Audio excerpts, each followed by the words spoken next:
இந்த தேர்தலில் நிக்கிறது 2 பேரு தான். விஷால் தலைமையிலான அன்னைக்கு இங்க ஓட்டே இல்லை. இப்ப மறுபடி என்ன அடிக்கல் நட்டுறாருன்னு எங்களுக்கு தெரியல.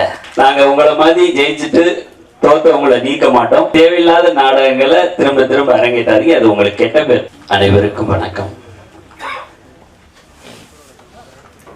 இன்னைக்கு தேர்தல்லாம் வெற்றிங்கிறது ரிசல்ட் அன்னைக்கு தெரியும்.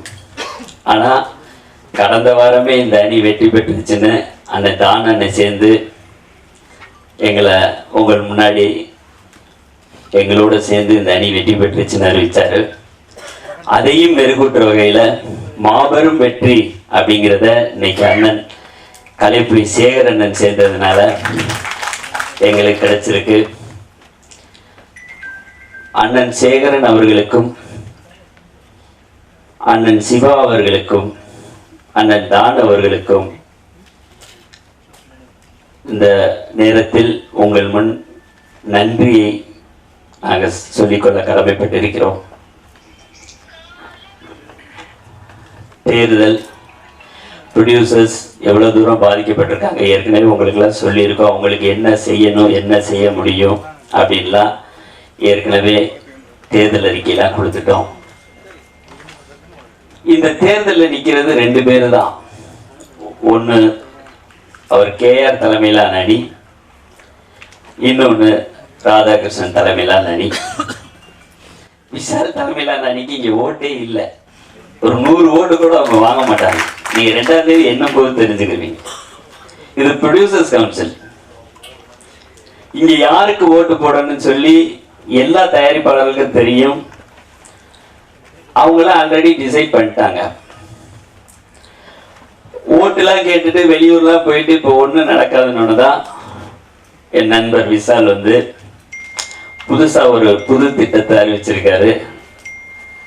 நாளை மறுநாள் ஏதோ நடிகர் சங்க கட்டடத்தை அடிக்கல் நாட்ட போறாராம்.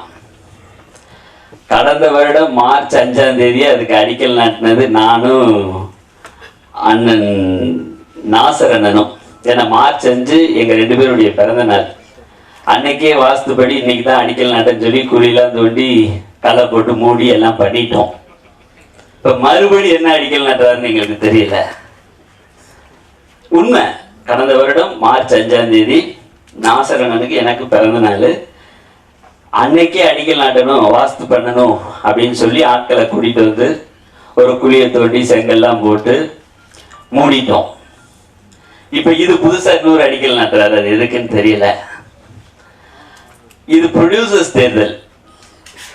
அந்த நாடகத்துக்கெல்லாம் இங்க மயங்க மாட்டாங்க.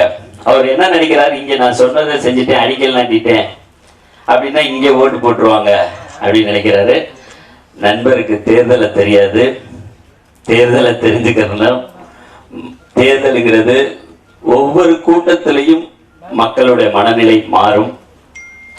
ஒவ்வொரு ஊர்ல நாங்களாம் அரசியல் இருக்கோம். ஒவ்வொரு ஊருக்கும் அந்த மக்கள் வேற மாதிரி மைண்ட்ல இருப்பாங்க. அந்தந்த ஊருக்கு அந்தந்த இடத்துக்கு தகுந்த மாதிரி பேசணும். இங்க இருக்க ப்ரொடியூசர்ஸ் இவங்களுக்கு என்ன தேவை, இவங்களுக்கு என்ன செய்ய போறோம் அப்படின்னு சொல்லி ஓட்டு கேளுங்க. உங்களுக்கு ஓட்டு போட்டா வாங்கிக்கோங்க. நாங்க யார் வேணான்னு சொல்ல. அதுக்காக நீங்க இந்த தேவையில்லாத நாடகங்களை திரும்ப திரும்ப அரங்கேற்றாதீங்க. அது உங்களுக்கு கெட்ட பேர். பார்க்குறவங்க உங்களை வந்து தவறா நினைப்பாங்க. அந்த மாதிரி தவறான வேலைகளை விட்டுருங்க. இங்க போட்டி எங்களுக்கும் அண்ணன் KR அவர்களுக்கு தான் நடக்க போகுது. அதுல நாங்க தான் வெற்றி பெற போறோம். இதுல எந்த வித மாற்று கருத்தும் இல்லை. 2ஆம் தேதி ஈவினிங் அண்ணன் ராதாகிருஷ்ணன் அவர்களுக்கு அண்ணன் கலைப்புலி சேகரன் அவர்களும் அண்ணன் கலைப்புலி தானி அவர்களும் அண்ணன் சிவா அவர்களும் தான் மகுடம் சூட்ட போறாங்க. அதை நீங்க எல்லாரும் வந்து வாழ்த்துங்க. நாங்க உங்களை மாதிரி ஜெயிச்சுட்டு தோத்தவங்களை நீக்க மாட்டோம். உங்களையும் எங்களுடைய பதவியேற்பு விழாவிலிருந்து அனைத்து நிகழ்ச்சிக்கும் கூப்பிடுவோம். நீங்களும் வரணும். நன்றி, வணக்கம்.